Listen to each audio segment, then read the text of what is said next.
Today, we're working on a Killion berry case at a specific grocery store chain that uses them, specifically 2 of them in the front of their store. So what you're going to start with on the condensing unit change out, the condensing unit's going to be right here. And there's these 4 feet right here. And, okay, this is a foot.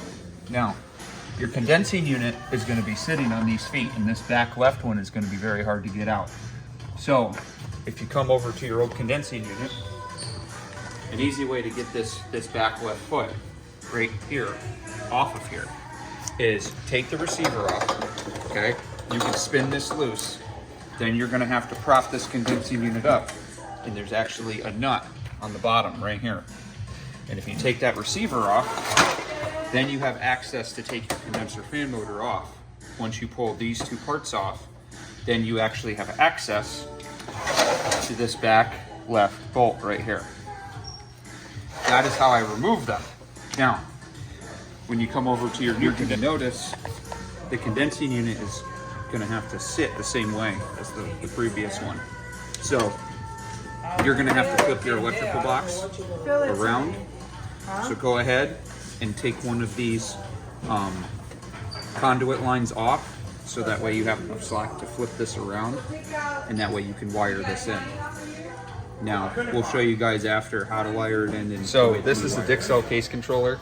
This comes standard on most Emerson condensing units for smaller pieces of equipment. This comes standard on this condensing unit. So the customer at this chain does not want this case controller controlling this Killion berry case. They would rather use a KE2 plus air defrost for this application. So what we do is we remove this controller and we wire in our own controller to control the compressor and the condenser fan motor to turn on.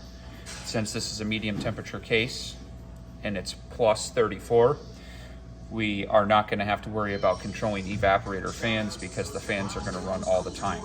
So all we're going to have to control is this condensing unit here, and we'll show you guys how we wire that in. So now we're brazing in the condensing unit. We got our liquid and our suction piped in. I'm going to braze in our suction right now.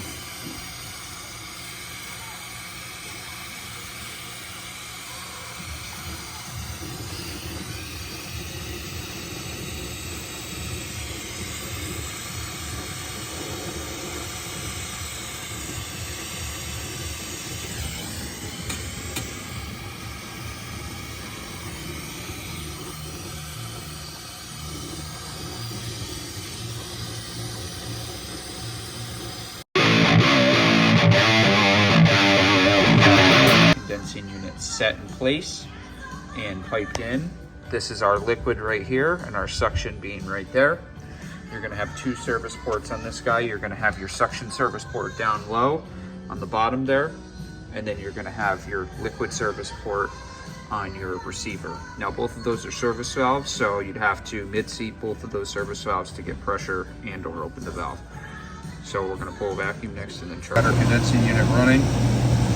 Running off the contactor. The contactor is powered by the case controller. So on the top of the contactor we have our main 208 volt power. So then when the contactor is pulled in, we're powering our compressor and our condenser fan motor. Now this green wire right here, that is 120 volts off of our KE2 case controller. And then on the other side of your contactor right here, you're going to jump another leg of power to the other side of your control voltage on your contactor, your coil voltage,